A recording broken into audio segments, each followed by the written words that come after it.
fim o vrere, o bucurie și o durere, să fim o pace, să fim un dor, să fim un țipăt sfârșitor, să fim o casă cu neamuri sfinte,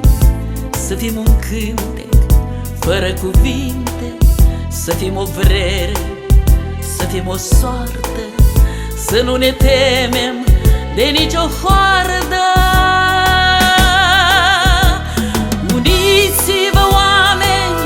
într-o frăție, într-o iubire de neam și de glie, într-o speranță, într-o răbdare, într-o credință în cea mai mare, într-o tăcere, într-o chemare, în miez de codru, în larg de zare, într-o idee cu zi de mâine, într-un călcâi neînceput de pâine, să fim o casă cu neamuri sfinte, să fim un cântec fără cuvinte, să fim o vrere, să fim o soartă, să nu ne temem de nicio hoardă. Uniți-vă, oameni, într-o frăție, într-o iubire de neam și de glie, într-o speranță, într-o răbdare, într-o credință în cea mai mare.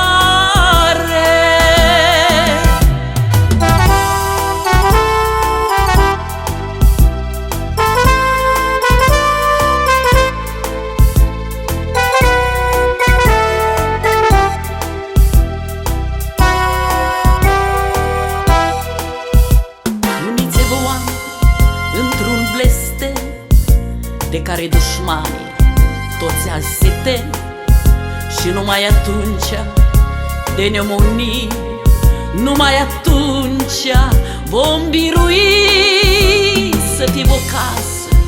cu neamuri sfinte, să fim un cântec fără cuvinte, să fim o vrere, să fim o soartă, să nu ne temem de nicio hoardă. Uniți-vă, oameni, într-o frăție, într-o iubire de neam și de glie, într-o speranță, într-o răbdare, într-o credință în cea mai mare. Uniți-vă,